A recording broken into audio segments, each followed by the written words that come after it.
खाली झालाय आणि गटावरती झालं 1 फुटाने की 2 फुटाने गटावरती झालं. आजूबाजूच्या बाजूला जी लोक राहणार आहेत त्यांच्याकडे गाडी घोडे आहे ती जाणार कशी? तर त्याच्यासाठी तो काही विशेष तुम्हाला मीटिंग लावता तर ती पण मीटिंग बोलवली. पाऊस कमी होईल आपण नॅशनल सोबत संयुक्त बैठक साहेब पाऊस कमी होईपर्यंत नसतं काम करून निघून पण जातील ते कदाचित. नाही तसं नाही होणार. कालच त्यांचं मला एकदम फोन आला की सर असं पाणी गमत राहतंय. हो त्याच वेळी त्यांनी म्हटले की सर आम्हाला पावसामध्ये काम करणं शक्यच नाही. आम्ही जरी काही केलं तर आम्हालाच माहिती आहे परत करावंच लागणार आम्हाला. थोडासा पाऊस कमी होते आम्ही ते काम व्यवस्थित करू नका. आणि या कॉन्ट्रॅक्टरचं नॅशनल सोबत 10 वर्षाचा कॉन्ट्रॅक्ट आहे पुढे मेंटेनन्स. आता रिपोर्ट करून गेला पण त्या प्रमाणात त्याला करणारच आहे. फक्त धैर्य सचिवांच्या वरिष्ठ अधिकाऱ्यांना असं म्हणणं होतं की थोडासा वेळ जाऊ द्या, थोडं पाऊस कमी झाला तर आम्ही सगळ्या लोकांना विश्वास घेऊन व्यवस्थित काम करू. आणि मेन रस्त्यातलं मुख्य रस्त्याचं काम त्यांना ते व्यवस्थित करावं. या मंडणगड कोपऱ्यामध्ये आहे कधी एक रात्री मला वाटतं 40-50 वर्षानंतर आज मंडणगड तो हायवेचं काम होतोय. आता हा एकदा काम झालं की पुन्हा 10-50 वर्ष काम होणार नाही साहेब. त्या रस्त्याचे खर्च म्हणणार नाही. त्या होणारं काम चालू आहे. दर्जेदार व्हावं ही आमची सगळ्यांची मंडळाची विनंती आहे. आपण एक तुला पाऊस मिळाला ना आता एसआरचं काम सुरू आहे. नेक्स्ट महिन्यामध्ये आपण मोठं संयुक्त बैठक करायचा प्रयत्न करू. त्यांचे लोक आणि त्या सर पटकन तुम्ही वस्तू बघून घ्या एकदा. आता सुद्धा अशी परिस्थिती आहे की जे गटरचं काम झालेलं आहे ते गटर काही ठिकाणी पडलेले आहेत, होल पडले आहेत, आपोआप पडलेले होल. इतकं निकृष्टचं काम आहे. आणि काही ठिकाणी स्लॅब टाकले गटरचं स्लॅब पडलेच आहे. इथून आपल्या हाकेच्या अंतरात चढामध्ये तुम्ही गेलात तर उजव्या हाताला बघा म्हणजे संतोष खानावळ जे आहे हॉटेल आहे त्याच्या समोर बघितलं तर पूर्णच्या पूर्ण जवळजवळ साहेब 20-25 मीटरचा स्लॅब खाली पडलाय. हा साहेब आता हे काम करणं असं पडलंय. आता हे काम करून गेल्यानंतर मुलं त्याच रस्त्यावरून तो मंडळाचा मुख्य रस्त्यावरून तिथे हायस्कूल आहे, कॉलेज आहे, लहान मुलं त्या फुटपाथवरून जाणार आहेत. त्यावेळी कसं अपघाताचा जबाबदार कोण?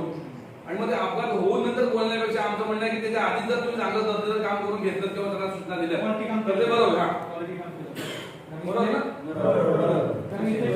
लोकांची गरज हो सर. पहिला तरी मी सांगितलं जो काय हल्ला झालाय जंतर मंतरवर तर अगदी निंदनीय घटना आहे. आणि मंडणगड शहर घटनेचा निषेध करते त्यासाठी आम्ही आलोय. आणि दुसरा जो माकुराड पुलाचा विषय आहे तर तुमच्या अगोदर 2-3 वर्षापूर्वी हा ब्रिज बंद पडला होता आणि त्याच्याकडे थोडीच लक्ष देत नव्हतं. पण मग शेवटी आम्ही व्यापाऱ्यांनी तेव्हा उठाव केला होता एक मोठा मोर्चा काढला होता. त्यानंतर तहसीलदारला ऑफिसला तहसीलदार साहेबांनी कमीत 4 वेळा मिटिंग लावल्या संयुक्त PWD माणगाव, महाड आणि आमची अशा 4 मिटिंग झाल्या पण तोडगा काय निघत नव्हता. शेवटी आम्हाला म्हणजे आमच्या अध्यक्ष साहेब बोलले की आम्ही पुलावर उड्या मारू. ही परिस्थिती निर्माण झाली कारण आमचा व्यापारच सगळा ठप्प होता तेव्हा आणि उड्या मारायला तयारीत होतो आम्ही. तेव्हा ते काम मग कुठेतरी त्याचं ऑडिट झालं आणि मग परत ते चालू झालं काम. कारण तोपर्यंत कमीत कमी 4 ते 5-6 महिने जीटीच चालू होती आणि एवढं नुकसान झालं व्यापाऱ्यांचं. आणि आताची परिस्थिती अशी आहे की गणपतीचा सीझन जवळ येतोय. एक तर मंडणगडची बाजारपेठ छोटी आहे, रस्त्याचं काम त्यात बरेच व्यापाऱ्यांची दुकानं बंद आहेत. आणि आता अशी परिस्थिती आहे की दापोलीच्या डेपोच्या गाड्या खेडमार्गे जात आहेत त्याच्या इकडनं येत होत्या. आणि चाकरमान्यांना आपलं एसटी बुक करायची आहे ती एसटी बुक करायची का नाही कारण इकडनं ते एसटीच येणार नसेल तर छोट्या छोट्या गाड्या घेऊन येते. एसटी ही महत्वाची चालू झाली पाहिजे तर आमचा व्यापार चालला आणि माल वाहतूक पण चालू झाली पाहिजे.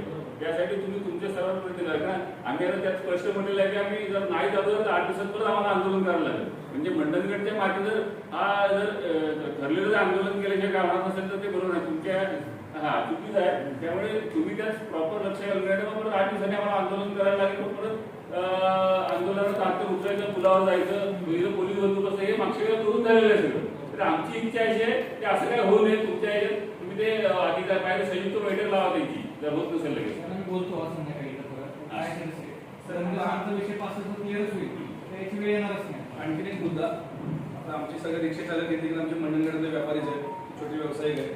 मागच्या आपण मिटिंग घेतली त्यावर मला सांगितलं होतं की आता दिवाळी म्हणजे पुन्हा आता गणपती येईल आणि पुन्हा सगळे बाहेरचे लोक साखरपणी येतील आणि पुन्हा ते संघर्ष होतो. तर त्याच्यासाठी विनंती आहे तुम्हाला सर की त्या पंप चालकांना आपण तुम्ही एकत्र बोलवा. आम्ही सगळे रिक्षा चालक व्यापारी येतो आणि आमच्यासाठी वेगळी स्थानिकांसाठी वेगळी लाईन करून द्या. सर खेड आणि दापोलीला महाडला वेगळी लाईन झालेली आहे, वेगळी लाईन झालेली आहे. आम्ही आमच्या स्थानिक रिक्षा चालकांना एक वेगळा लोगो देतो. तो लोगो लावला समजेल की बाबा स्थानिक आहे म्हणून त्यांना तो त्या लाईनने गेला आणि खूप वाद मिटतील. कारण साहेब बघा बाहेर येणारे ते जर त्यांना गरज आहे किंवा ते आलेले आपण ते करून घेतात. पण ह्यांना व्यवसाय करणारे हे जर व्यवसाय करणारे असतील लोक जे रिक्षा व्यवसाय करणारे आणि ते जर लाईनीमध्ये 4-4-5-5 थांबणार असतील तर ते व्यवसाय कधी करणार. आपण अगोदरची पायलट मध्ये ना त्यांची दोन्ही पेट्रोल पंप चालू खाली वर खाली पेट्रोल पंप तिकडे दाबेलीकरचा पेट्रोल पंप बंद आहे, तो का बंद आहे किंवा तोही चालू करू द्या. आणि जे तिन्ही पंपावरती निदान सणासुदीला वेळेवरती पेट्रोल आणि सीएनजी डिझेल या उपलब्ध व्हाव्यात ही विनंती. सर तीन पंप आहे, तीन पंप असू आणि मंडळगड छोटासा अख्खा जिल्ह्यामध्ये छोटा तालुका असून जर आपल्याला डिझेल आणि पेट्रोल आणि सीएनजी मिळत नसेल तर काय करायचं आहे? हो, आता एकच पंप चालू आहे. मंडणगड सोडलं की अख्ख्या तालुक्यामध्ये प्रत्येकाच्या घरात म्हणजे ज्या ज्या ठिकाणी पेट्रोल किंवा असं मिळतं ते मिळते. किंवा तुम्ही महाडला जा, दापोलीला जा, खेडला जा, कुठेही टंचाई नाही साहेब. मंडणगडला टंचाई दिली की काय टंचाई, काय कृत्रिम टंचाई आहे की मुद्दाम झाडून मुलून कोण काय करतोय की वेळेवर मंडणगडला पण पहिले देत नाही काय आज पण काय प्रॉब्लेम आहे का? आहे अजून प्रॉब्लेम आहे, प्रॉब्लेम चालू आहे. मायनिंग वाल्यांना बाकी भेटतात. काल त्यांनी काहीतरी रात्री 10 ते सकाळी 7 वाजेपर्यंत पंप बंद. रात्री इमर्जन्सीला एखाद्या ऍम्ब्युलन्सला घेऊन एखादा पेशंट घेऊन जायचं मंडळगड आहे. वरच्या खालचे पेट्रोल तिन्ही पंप असतात. हेच परिस्थिती आहे आणि 24 तास सेवा नाही. आणि ते आणि असं आता बांबोड रोड पंपावरती अशी परिस्थिती आहे तर ते साधा आधी देत नाही स्पीडचा. तर आम्हाला रिक्षावाला नाही साधाच मिळावा या दृष्टिकोनातून मी करावं. काल तो पेट्रोल पंप चेकिंग केला मी काल. हा. संध्याकाळी मी 4 ला गेलो तिकडे तर मी त्यांचे ते मॅनेजरशी पण बोललो. त्यांचं काय म्हणले की सर कंपनीकडून कंपल्सरी आम्हाला 30-3.5 हजार स्पीडचं आणि 6-6.5 हजार साधं पेट्रोल येतच त्यामुळे सेल करावं सर. विनंती करतो त्या स्पीडचा आणि साध्या पेट्रोल मध्ये कमीत कमी 10 ते 15 रुपयाचा फरक आहे. 15 रुपये फरक आहे. दिवसाला समजा यांनी 10 लिटर की 10 लिटर पेट्रोल साधं स्पीडचं तर 150 ते 200 रुपयाचा फरक पडतो म्हणजे व्यवसायामध्ये. आमचं असं म्हणणं आहे त्या पंपवाल्याने सरळ तिथे जाहिरात करावी ना. तो त्यांचा तो जे कुठला पेट्रोल विकतायत पॉवरचं पेट्रोल विकतायत तो किती चांगला आहे आणि त्याच्यामुळे काय फायदा होणार आहे. तुम्ही पंपावर जावा ना, त्याला पाहिजे घेईन ना. बळजबरी काय करताय? बरं साधं पेट्रोल असून सुद्धा साहेब जर ते पंपावरती आपल्याला पॉवर देत असतील आणि मग आमचे दुकान रिक्षा व्यवसाय किंवा आम्ही जर इमर्जन्सी पण व्यापारी असेल तर काय तरी घेतोच आहे देणार ना बरोबर. आणि साहेब ते एकाच पंपावर चालू आहे, दुसऱ्या बाकीच्या पंपावर का असा प्रकार नाही.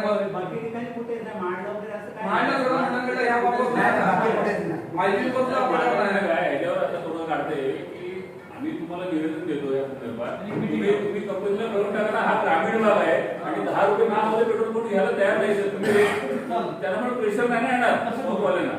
कसं करू एक मला निवेदन आहे, तुमचे मुद्दे द्या. आपण ते हा. निवेदन आहे, मुद्दे द्या. निवेदन द्या. एक तुमचे सगळे मुद्दे घ्या. स्पीड